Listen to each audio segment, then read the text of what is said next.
E para sepse vetë Thaçi dhe deputetët e asaj kohe e votuan ngritjen e kësaj gjykate.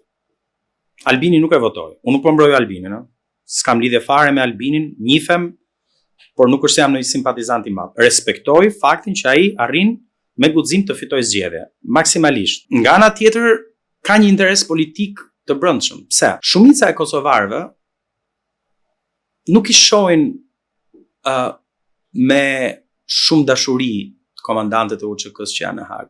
Pra, kanë harruar që Thaçi ishte një komandant i UÇK-s që e çoi Kosovën drejt pavarësisë. E kanë harruar atë pjesë të Thaçit dhe merren me Thaçin post UÇK. Pra, merren me Thaçin kryeministër.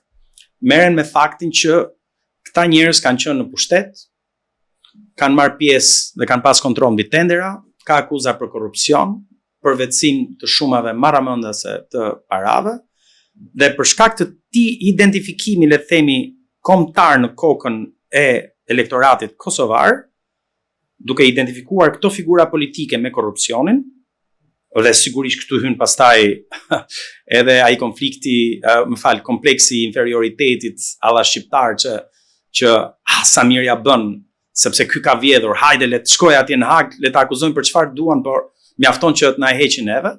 Dhe sigurisht kush është në pushtet në Kosovë, jo vetëm Albini, luan me këto dinamika elektorale. Dhe për këtë arsye unë mendoj që Kosova ka qenë e vakët.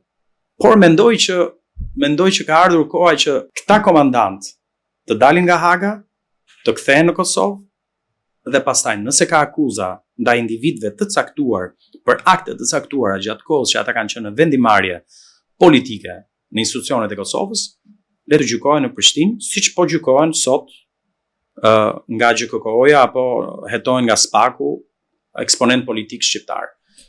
Prandaj mendoj që Albini është një pozitë shumë vështirë, sepse duke bërë një akt më të zellshëm, le të themi, duke qenë më katolik se Papa, për një akt që vetë Papa në thonjza Thaçi e votoi, dhe ky nuk e votoi, ndërkohë që nuk ka as mbështetje në popullat dhe në elektorat, nuk ka incentivat e duhura për të reaguar më fort se ç'po reagon. Dhe kjo fatkeqësisht po i lë këta komandant të UÇK-s në Hag. Dhe nuk dihet se sa kohë do të vazhdojë kjo.